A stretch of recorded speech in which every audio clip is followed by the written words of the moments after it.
Perkenalkan, nama saya Marcella Lagumbang, NIM 22704105. Saat ini saya akan membahas 3 poin penting mengenai tugas UTS epidemiologi penyakit tropis. Yang pertama, bagaimana perkembangan penyakit tropis di Indonesia. Penyakit tropis menular yang sebelumnya terkendali, kini kembali muncul dengan kecenderungan peningkatan yang signifikan. Dampak perubahan iklim memperburuk keadaan, mempercepat penyebaran penyakit berbasis vektor seperti malaria dan demam berdarah. Indonesia sebagai negara tropis dengan populasi besar berada di garis depan dalam menghadapi ancaman tersebut. Namun, meskipun dampaknya luas, penyakit tropis seringkali kurang mendapatkan perhatian yang semestinya.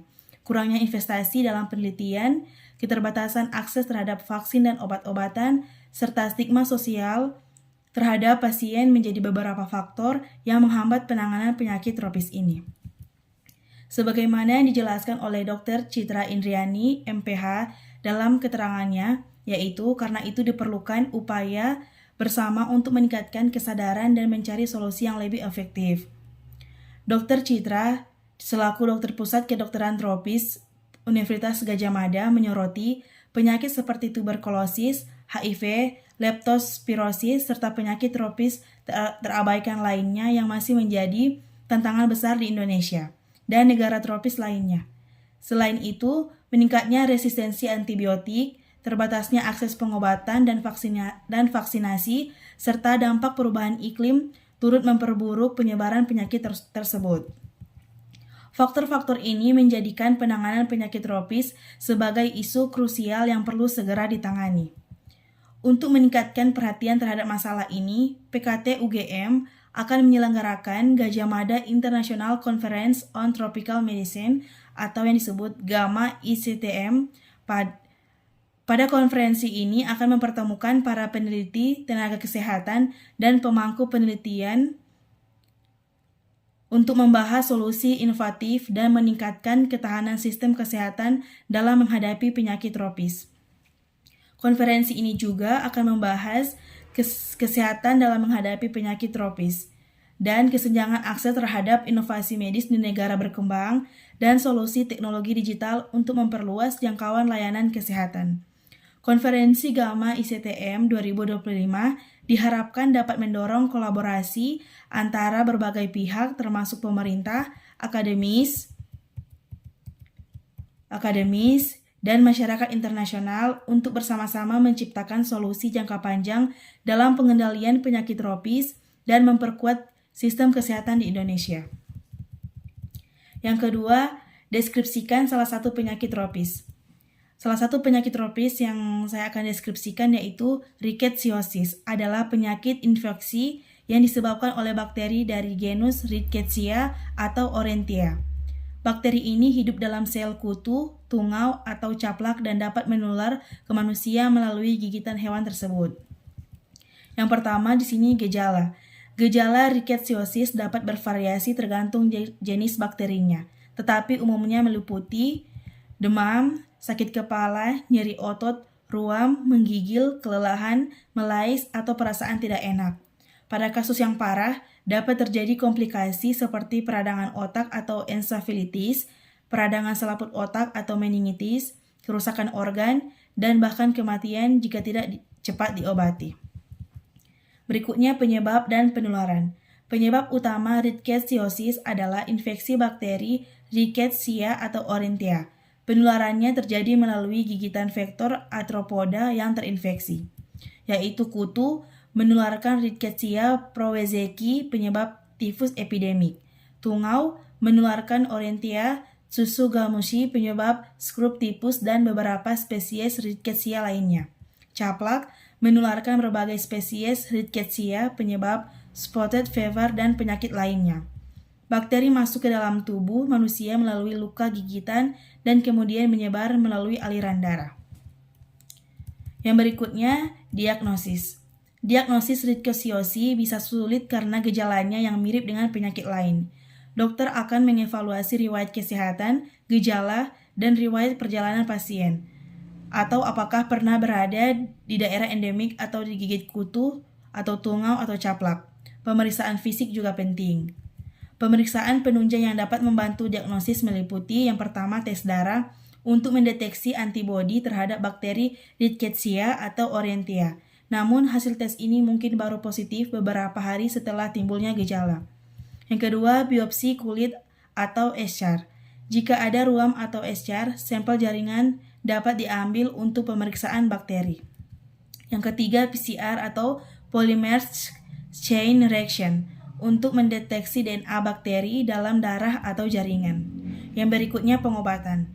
Rickettsiosis biasanya diobati dengan antibiotik. Pengobatan ini sangat penting untuk mencegah komplikasi serius. Beberapa jenis antibiotik yang umum digunakan adalah doxycycline dan chloramphenicol. Lama pengobatan tergantung pada jenis rickettsiosis dan tingkat keparahannya. Berikutnya lagi pencegahan. Pencegahan rickettsiosis berfokus pada menghindari gigitan vektor. Yang pertama, menggunakan pakaian pelindung. Saat berada di daerah berisiko, gunakan baju lengan panjang, celana panjang yang dimasukkan ke dalam sepatu atau kaos kaki. Menggunakan obat nyamuk dan insektisida. Oleskan pada kulit dan pakaian sesuai petunjuk penggunaan. Selanjutnya, memeriksa tubuh. Setelah beraktivitas di luar ruangan, periksa seluruh tubuh dari kemungkinan adanya kutu, tungau, atau caplak yang menempel. Dan yang terakhir, menjaga kebersihan lingkungan. Membersihkan lingkungan tempat tinggal dan membasmi vektor dapat membantu mengurangi risiko penularan. Pembahasan yang terakhir yaitu bagaimana peranan kesehatan masyarakat dalam penanganan penyakit tropis. Peran kesehatan masyarakat dalam penanganan penyakit tropis di Indonesia sangatlah penting dan melibatkan berbagai aspek yang terstruktur untuk mencapai hasil yang efektif. Berikut adalah peran-peran utama tersebut, yaitu yang pertama pengamatan dan pemantauan penyakit surveillance epidemiologi.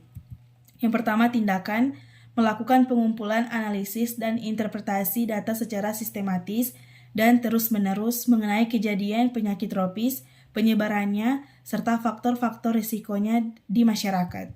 Tujuan, mendeteksi dini adanya peningkatan kasus atau wabah atau KLB, mengidentifikasi kelompok masyarakat yang paling berisiko dan memantau efektivitas program pengendalian. Yang kedua, upaya pencegahan dan pengendalian penyakit.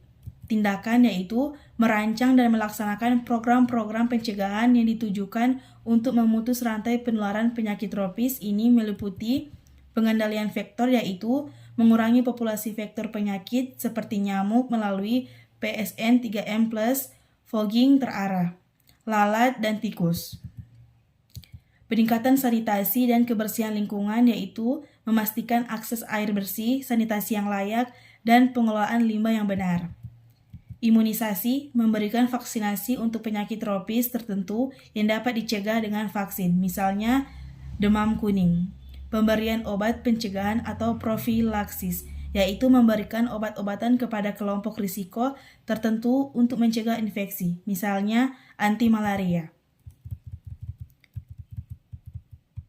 Tujuan yaitu menurunkan angka kejadian penyakit tropis dan mencegah penyebaran lebih luas di masyarakat.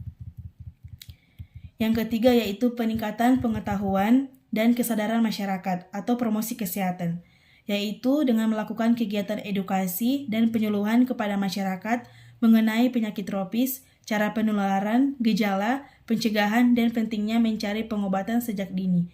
Ini dapat dilakukan melalui berbagai media dan metode yang mudah dipahami. Tujuannya yaitu untuk meningkatkan pemahaman masyarakat, mengubah perilaku yang berisiko, dan mendorong partisipasi aktif dalam upaya pencegahan dan pengendalian penyakit.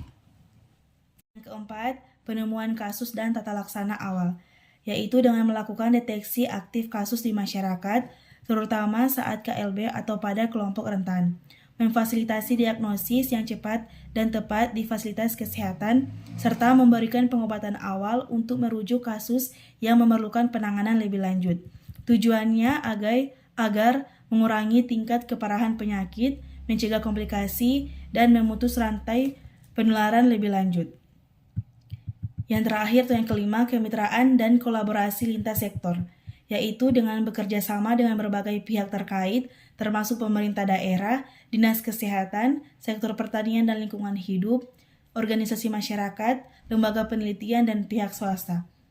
Tujuannya yaitu mengintegrasikan berbagai sumber daya dan keahlian untuk penanganan penyakit tropis yang lebih komprehensif dan berkelanjutan. Demikianlah 3 pembahasan tadi mengenai UTS epidemiologi penyakit tropis. Saya ucapkan terima kasih dan mohon maaf jika ada sedikit atau ada kesalahan kata yang diucapkan.